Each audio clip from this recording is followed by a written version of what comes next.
नमस्कार, आप देख रहे हैं प्राइम न्यूज और मैं हूं आपके साथ मोनिका गुप्ता। यूपी प्राइम में आपका स्वागत है। इस बुलेटिन में हम आपको दिखाएंगे उत्तर प्रदेश की तमाम अहम और बड़ी खबरें। सबसे पहले बात करेंगे सीएम योगी आदित्यनाथ की, जिन्होंने आज प्रयागराज में 200 बेड के कोविड अस्पताल और प्रदेश की पहली कोवास लैब का लोकार्पण किया।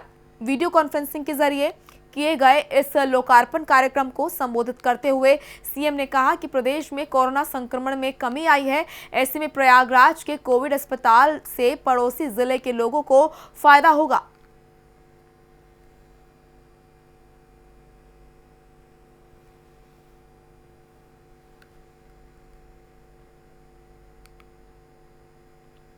मोतीलाल नेहरू मेडिकल कॉलेज प्रयागराज में कोवास लैब के लोकार्पण कार्यक्रम में हम सब के साथ अभी वर्चुअल संवाद बनाए भारत सरकार के लोकप्रिय स्वास्थ्य एवं परिवार कल्याण के मंत्री माननीय डॉक्टर हर्षवर्धन जी, उत्तर प्रदेश सरकार में मेरे सहयोगी मंत्रीगण, चिकित्सा शिक्षा वित्त और संसदीय कार्य मंत्री श्री सुरेश कुमार खन्ना जी, स्वास्थ्य एवं चिकित्सा के मंत्री श्री जयप्रताप सिंह जी, चिकित्सा शिक्षा के राज्य मंत्री श्री संदीप सिंह जी,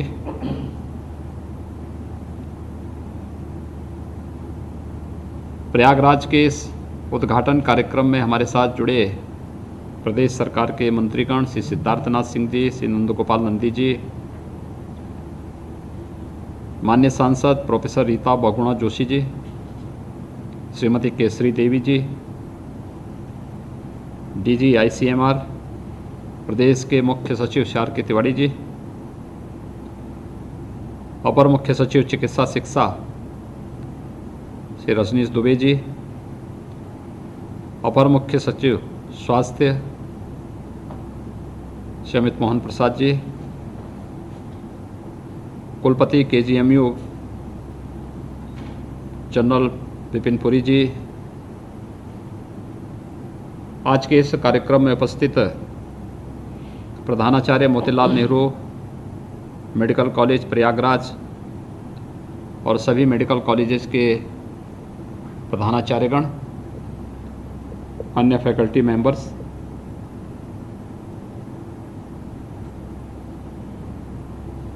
मैं भारत सरकार का आदरणीय प्रधानमंत्री जी का, केंद्रीय स्वास्थ्य एवं परिवार कल्याण मंत्री डॉक्टर हर्षवर्धन जी, आईसीएमआर का विशेष रूप से आभारी हूं, जिन्होंने देश की सबसे बड़ी आबादी के राज्य उत्तर प्रदेश में प्रधानमंत्री स्वास्थ्य सुरक्षा योजना के अंतर्गत न केवल हमारे पुराने मेडिकल कॉलेजेस में सुपर स्पेशलिटी ब्लॉक के लिए समय से धनराशि उपलब्ध कराई, अभी तो मेडिकल कॉलेजेस की भी एक लंबी श्रृंखला उत्तर प्रदेश के अंदर स्थापित करने के लिए अपना योगदान दिए हैं। और उसी श्रृंखला में आज मोतीलाल नेहरू मेडिकल कॉलेज प्रयागराज के सुपर स्पेशलिटी ब्लॉक का उद्घाटन, जिसे हमने डेडिकेटेड कोविड हॉस्पिटल के रूप में स्थापित किया है, उसका उद्घाटन आज यहाँ पर संपन्न हो रहा है। साथ ही प्रदेश की पहली कोवास लैब का भी उद्घाटन आज यहाँ पर स्टेट गवर्नमेंट के अंतर्गत संचालित होने वाली इस लैब का उद्घाटन आज यहाँ पे संपन्न हो रहा है। मैं इसके लिए प्रयागराज वासियों को, उत्तर प्रदेश वासियों को, अपने सभी नागरिकों को हृदय से बधाई देता हूं, अपनी शुभकामनाएं देता हूं। मैं आभारी हूं आदरणीय प्रधानमंत्री जी का, 2014 में देश के प्रधानमंत्री के रूप में जिन्होंने इस देश को प्रत्येक क्षेत्र में आगे बढ़ाने के लिए लोगों को एक रचनात्मक सोच दी और उस रचनात्मक सोच के अनुरूप उसे जमीनी धरातल पर उतारने के लिए उस प्रकार की ऊर्जा से ओतप्रोत भी किया। स्वास्थ्य और चिकित्सा शिक्षा का क्षेत्र में जो आमूलचूल परिवर्तन देखने को मिला है, इसी का परिणाम है। मुझे बताते हुए प्रसन्नता है कि आज उत्तर प्रदेश के अंदर पिछले 3.5 वर्षों के दौरान 2 AIIMS, 6 super speciality medical colleges में मेडिकल ब्लॉक्स की स्थापना और 29 नए मेडिकल कॉलेजेस की स्थापना, एक लंबी श्रृंखला खड़ी हुई है। यानी 6 वर्ष में भारत सरकार के सहयोग से उत्तर प्रदेश ने ये पाया है। 1947 से लेकर के 2016-17 तक उत्तर प्रदेश में केवल 12 गवर्नमेंट मेडिकल कॉलेजेस बने थे, लेकिन आज हमने इसको काफ़ी तेज़ी के साथ आगे बढ़ाया है और वैश्विक महामारी कोविड-19 के दौरान इस लड़ाई को कैसे लड़ा जाना है, आदरणीय प्रधानमंत्री जी का समय समय पर मिले मार्गदर्शन, केंद्रीय स्वास्थ्य एवं परिवार कल्याण मंत्री डॉक्टर हर्षवर्धन जी के द्वारा समय समय पर दिए गए सुझाव और उनके सहयोग से आज उत्तर प्रदेश अपने आप को एक सुरक्षित स्थिति में महसूस करता है।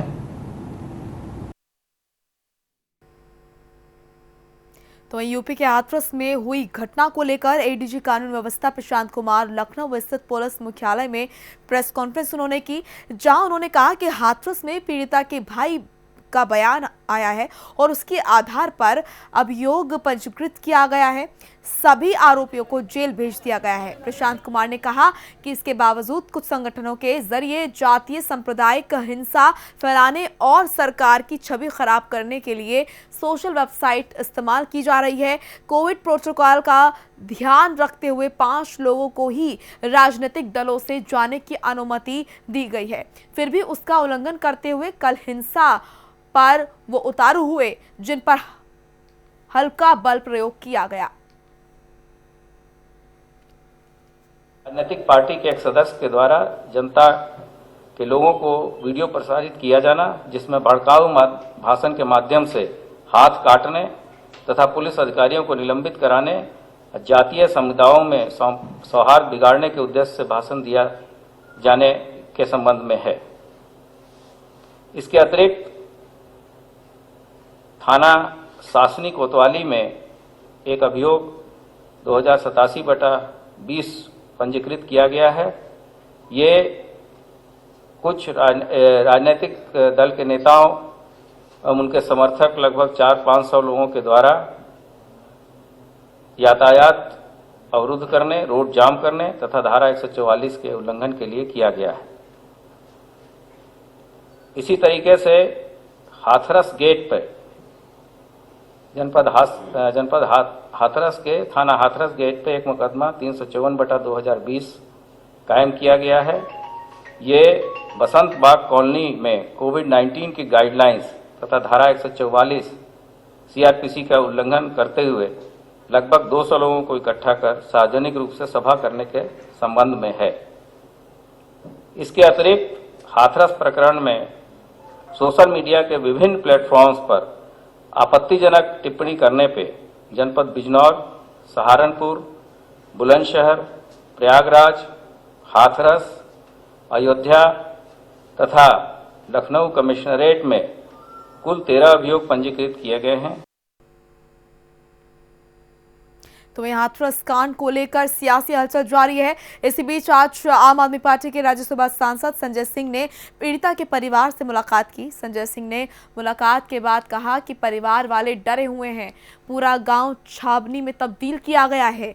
संजय सिंह ने जांच को लेकर भी सवाल उठाए हैं। वहीं संजय सिंह जब परिवार से मुलाकात करने के बाद बाहर निकले तो उन पर स्याही फेंकी गई। इस दौरान आम आदमी पार्टी के कार्यकर्ताओं ने जमकर हंगामा किया। भारतीय जनता पार्टी के नेता और जिन्होंने जीवन में हमेशा अहिंसा के संकल्प को आगे बढ़ाया, ऐसे आदरणीय योगी आदित्यनाथ जी का बयान मैंने सुना और वो कह रहे हैं कि उत्तर प्रदेश में विपक्ष जातिवादी हिंसा फैला रहा है और भाजपाई नेता कह रहा है कि विपक्ष सांप्रदायिक दंगे करा रहा है। माने जिस पार्टी का ऊपर से लेकर नीचे तक इतिहास रहा है सांप्रदायिक दंगे कराने का, नफरत फैलाने का, जिस योगी आदित्यनाथ का नंगा नाच जातिवाद फैलाने का चल रहा है उत्तर प्रदेश में, वो कह रहा है कि विपक्ष जातिवादी हिंसा कराना चाहता है। यही बात कर रहे हैं। जो सरकार चिन्मयानंद के साथ खड़ी होती है, जो सरकार कुलदीप सिंह सेंगर के साथ खड़ी होती है, जो सरकार का विधायक सुरेंद्र सिंह कहता है कि उस लड़की को संस्कार सिखाना चाहिए था, और अब भाजपा का सांसद बलात्कारियों से मिलने के लिए जेल में जाता है, तो आप अंदाजा लगा सकते हैं कि न्याय कैसे मिलेगा। पूरे देश की मीडिया तो लग गई, सारे पार्टियों के नेता तो आ गए, सबने तो डिमांड उठाई, जनता भी सड़कों पर आई, बावजूद इसके योगी की अहंकारी सत्ता लोगों के दर्द और उसकी आवाज़ को सुनने के लिए तैयार नहीं है। इसीलिए तो मैं कह रहा हूँ, सुप्रीम कोर्ट के जज की मॉनिटरिंग में इंक्वायरी हो। योगी से प्रदेश की सत्ता संभल नहीं रही है, इनको इस्तीफा दे देना चाहिए, इनको अपने पद पर रहने का अधिकार नहीं है। आज बोलकर आए हैं, हर तरह का लीगल सपोर्ट परिवार को आम आदमी पार्टी देगी। राजेंद्र पाल गौतम जी भी हमारे अधिवक्ता हैं और हमारे चीमा जी भी, दोनों ने आश्वस्त किया है, हर तरह से हम लोग उनका सपोर्ट करेंगे। सुरक्षा के लिए हम लोग मांग कर रहे हैं, परिवार के उनको न्याय दिलाने के लिए भरसक हमारी जितनी शक्ति क्षमता है हम उनके साथ खड़े हैं। भारतीय जनता पार्टी। तो वहीं मुरादाबाद किसान चौपाल को संबोधित करने पहुंचे केंद्रीय मंत्री मुख्तार अब्बास नकवी ने कांग्रेस और विपक्ष पर जोरदार हमला बोला। नकवी ने कहा कि अभी तक हमने लोगों को संविदा पर नौकरी करते हुए देखा है, अब संविदा की सियासत शुरू हो गई है। वो लोग संविदा की सियासत कर रहे हैं जो फुल टाइम फिसड्डी और पार्ट टाइम कबड्डी खेलते हैं, लेकिन क्योंकि उनके पास मुद्दों की जो कंगाली है उसने उन्हें मवाली जैसा बना दिया है। मुख्तार अब्बास नकवी ने कहा कि मुद्दा विहीन विपक्ष अब किसानों को गुमराह करने की कोशिश कर रहा है। खुशी की बात तो ये है कि देश प्रदेश की सरकारों पर लोगों का विश्वास कायम है। मुरादाबाद में केंद्रीय मंत्री मुख्तार अब्बास नकवी का मुरादाबाद दौरा रहा। आप देख रहे हैं कि किसानों को भय और भ्रम पैदा करने की कोशिश, किसानों को ये गुमराह करने की कोशिश की मोदी जी की सरकार तुम्हारे फसल और तुम्हारे जो अधिकार हैं उस पर हमला कर रही है। लेकिन खुशी की बात यह है कि इस देश के किसान, और न केवल किसान बल्कि इस देश के 130-135 करोड़ हिंदुस्तानियों का मोदी जी के नेतृत्व पर, उत्तर प्रदेश के लोगों का योगी जी के नेतृत्व पर पुख्ता विश्वास और पुख्ता यकीन है। और यही यकीन और यही विश्वास उन कांग्रेस एंड कंपनी, जिसमें कांग्रेस कंपनी जब कह रहा हूँ तो उसमें समाजवादी पार्टी भी है, बीएसपी भी है, और उनके जो है वो चंपू और चाटुकार सभी लोग वो इस बात को अच्छी तरह महसूस कर रहे हैं। इसलिए बौखलाहट और हताशा और निराशा है। किसानों के अधिकार और किसानों के हित मोदी जी की सरकार में, उत्तर प्रदेश में योगी साहब की सरकार में 100% सुरक्षित है। उस पर किसी तरह का कोई भी न कुठाराघात हुआ है और न कोई कर सकता है। मुझे उसके अलावा मैंने और चीज़ें कही हैं, उसके आपको मैंने कुछ रिलीज भी दी है। सर, हाथरस में डीएम पर आरोप लगाए पीड़ित परिवार ने, अभी तक कार्रवाई नहीं हुई डीएम पर। हाथरस के कब तक कार्रवाई की उम्मीद है? देखिए, हाथरस के मामले में बहुत एक संवेदनशील मामला है, दुखद मामला है, दुर्भाग्यपूर्ण मामला है, शर्मनाक है। तो वहीं प्रदेश में कोरोना के मामले लगातार उसमें कमी आ रही है, जिसको लेकर सरकार कोई कोर कसर नहीं छोड़ रही है। साथ ही प्रदेश में सर्विलांस का काम भी तेजी से चल रहा है। इसी को लेकर एसीएस सूचना नवनीत सहगल और एसीएस स्वास्थ्य अमित मोहन प्रसाद ने प्रेस कॉन्फ्रेंस की। उन्होंने क्या कुछ कहा, आपको सुनाते हैं। प्रदेश में संक्रमण की जो संख्या है वो कम हो रही है। उसी के अनुसार हॉटस्पॉट भी कम हो रहे हैं। पिछले दिनों में लगभग 367 हॉटस्पॉट कम हुए हैं। कंटेनमेंट के क्षेत्रों में भी, जोन में भी गिरावट आ रही है। अब लगभग 15,668 कंटेनमेंट एरिया बचे हैं। प्रदेश में आर्थिक गतिविधियों को सामान्य करने का भी प्रयास लगातार चल रहा है। उस क्रम में लगभग 8 लाख से ज़्यादा इकाइयाँ कार्यशील हैं, जिनमें 51 लाख मजदूर काम कर रहे हैं। नई इकाइयों को और पुरानी इकाइयों को लगभग 8.5 लाख इकाइयों को 24,000 करोड़ के ऋण वितरण हो गए हैं। माननीय मुख्यमंत्री जी ने आज समीक्षा में ये भी निर्देश दिए हैं कि ये अभी किसानों का धान क्रय का कार्य प्रारंभ हो गया है और ये लगभग 400 मीट्रिक टन धान खरीदा भी जा चुका है। उन्होंने ये निर्देश दिए हैं कि हर धान क्रय केंद्र पर कोविड हेल्प डेस्क स्थापित की जाए और ये भी सुनिश्चित किया जाए कि हर किसान के खाते में 72 घंटे में धनराशि अंतरित हो जाए। किसानों को इस बात के लिए जागरूक भी किया जाए कि अपना धान सुखाकर साफ करके लाएं। इसके अतिरिक्त अभी वर्तमान में जो माननीय प्रधानमंत्री गरीब कल्याण रोजगार अभियान चल रहा है, उसमें भी उन्होंने ये कहा है कि प्रदेश को अधिक से अधिक प्रोजेक्ट पे काम करके देश में नंबर 1 स्थान पर आना है। पिछले 18 दिनों में 23,211 केसेस एक्टिव केसेस की संख्या में से कम हुए हैं, अर्थात 34% की गिरावट आई है एक्टिव केसेस में। कुल जो लोग उपचारित होकर डिस्चार्ज हो चुके हैं उनकी संख्या बढ़कर के 3,66,321 हो गई है और प्रदेश में रिकवरी का प्रतिशत अब बढ़कर के 87.75% हो गया है, 87.75%। संक्रमित लोगों में से कुल 6,092 लोगों की अभी तक मृत्यु हुई है। अगर हम पिछले कुछ सप्ताह का विश्लेषण करें तो 7 सितंबर से 13 सितंबर के सप्ताह में कुल मिलाकर के 45,287 केस आए थे संक्रमण के और उस सप्ताह में पॉजिटिविटी रेट 4.8% थी। इसके पश्चात 14 सितंबर से 20 सितंबर के सप्ताह में ये संख्या वीकली जो केसेस की संख्या है वो घट करके 42,141 हुई और पॉजिटिविटी रेट गिर करके 4.3% हुई।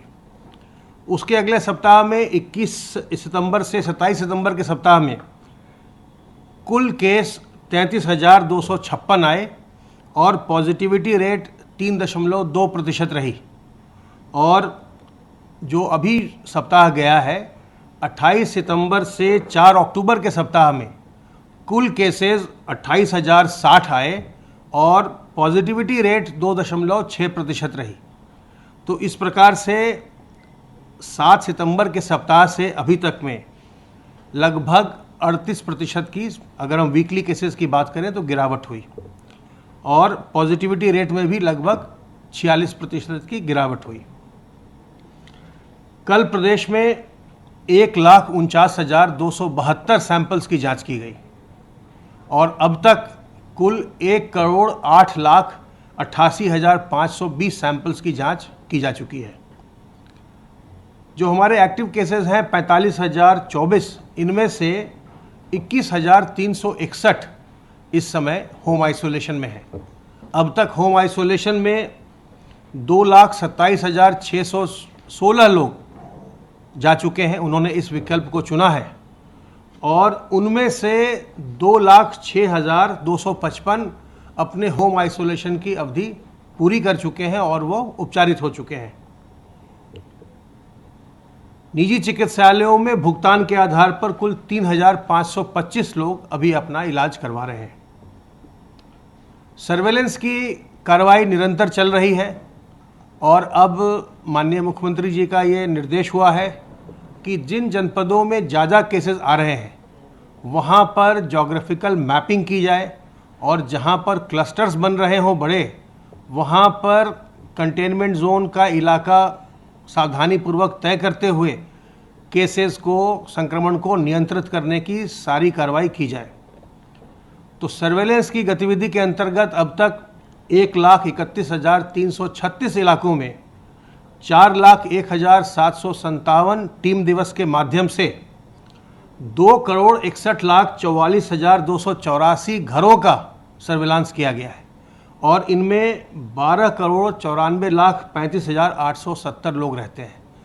तो आप ये गौर कर रहे हैं कि बहुत बड़ी संख्या में सर्विलांस का कार्य और टीमें लगातार काम कर रही हैं।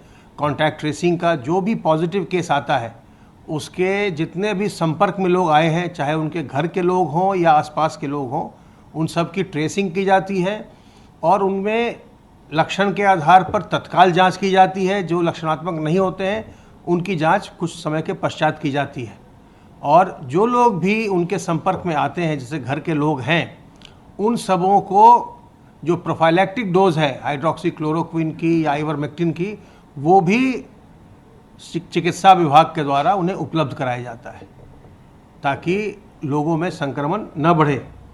प्रदेश में अब तक 64,673 कोविड हेल्प डेस्क की स्थापना की जा चुकी है और इनसे 8,28,861 लक्षणात्मक लोगों की पहचान भी की गई है। तो ये सारी कार्रवाई संक्रमण के नियंत्रण के लिए हो रही है और इसमें आपका निरंतर हमें सहयोग प्राप्त हो रहा है, जिससे कि प्रदेश में संक्रमण काफ़ी हद तक नियंत्रित हो रहा है। लेकिन अगर जरा सा भी लापरवाही होगी इस स्टेज पर तो पुनः संक्रमण बढ़ने की संभावना रहती है।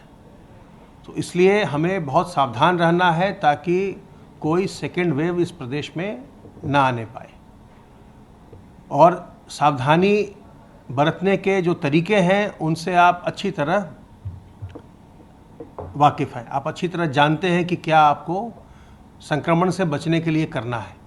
जब तक कोई वैक्सीन नहीं आती है और जब तक इस बीमारी की कोई एक निश्चित दवा नहीं निकल जाती है, कोई एक निश्चित उपचार नहीं निर्धारित हो जाता है, तब तक इस संक्रमण से हमें सावधानी बरत करके बचे रहना ही सबसे अच्छा तरीका है।